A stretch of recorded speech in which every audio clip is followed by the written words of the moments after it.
Assalamualaikum viewers and welcome back to my channel Biodenverse Hub. Today in the playlist of oral and maxillofacial surgery, we will be discussing about the odontogenic infection and facial space infection. A brief overview of them. So before further proceeding on, we first need to know that what are basically these facial spaces. As you know that we have the bone, surrounding the bone there are different tissues, different structures involving the muscles, the connective tissue, the fascias.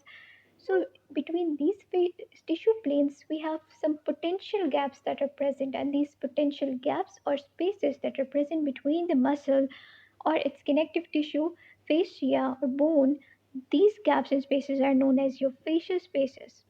Any infection involving any of these facial spaces will be termed as the facial space infection. So the next question arises that how these spaces they get infected from an odontogenic infection. That is basically an infection that arises in your tooth due to the carious decay. So we will be studying it in the detail. First of all, the possibility of odontogenic infection to either restrict to the periapical area or to spread to the other structure or involve these spaces, it depends upon the three factors. You need to know about these factors very well. First of all, it is your own body defense. That is your immunity, how well your body is able to contain those invasions, how well the body is able to fight with those pathogenous invasion and clear them off without involving the other structures or without involving its further spread to the spatial spaces. Second factor is the bacterial load. What is the bacterial count that is present in that particular region? And after that, the virulence of the bacteria, that is most important of all. May the all balance between these bacterial load, the immunity, and the virulence, as well as the balance is maintained, there will be no further sequelae, no advancement of the infection towards the facial spaces region. But as far this balance is now disturbed and the bacterial count and the virulence it increase, it will cause the facial spaces infection, and your infection will advance further to involve your vital structure, and it could be fatal in certain cases as well.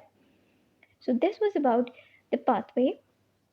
After that, we will be studying briefly that how does a decayed tooth it causes the periapical abscess, and how now this infection will be crossing different barrier and involving the important structures and the spaces. So first of all, we have a carious lesion that advances and lead to the periapical abscess. After that, it further advances and now it will cause the periapical osteitis. As the periapical osteitis is caused by this, the perforation of cortical plate will occur.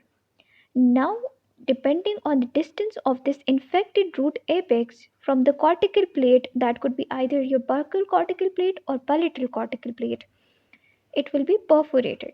So, for example, if your root apex, that infected root apex, is near to your buccal cortical plate, it will cause the perforation of the buccal cortical plate. Or if it is near to the palatal cortical plate, it will cause the perforation of the palatal cortical plate. So once the infection it exits from the cortical plate, the next barrier is the periosteum. So up till now we have the periapical abscess, it leads to the periapical osteitis, and now it will lead to the subperiosteal abscess.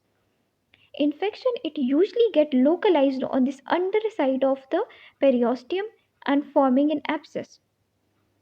Now, if the infection is spread out from the periosteum to the muscles and fascia, it will cause the cellulitis, that is the soft tissue swelling, or further on, it will lead to cause the abscess, that will be the pus formation. In cellulitis, we have no pus formation, but if it advances further, we will be pus formation and abscess will be formed. So, these two important steps will lead to your facial space infection as it has involved your facial spaces. So, this was a general pathway of the infection that can be spread from a decayed teeth and involve your facial spaces, causing the cellulitis and the abscess. So, this was all about a brief intro of the odontogenic infection. You just need to know about the pathway and you need to know about the barrier as well. Remember that first barrier was the bone, the second barrier was the periosteum, and third barrier after Moving on, advancing from the periosteum, the third barrier was the muscles and the fascia. As far the infection reached there, the facial space gets involved and it usually results into the cellulitis, that is the soft tissue infection, and then usually the abscess, that is the pus formation, will occur out there.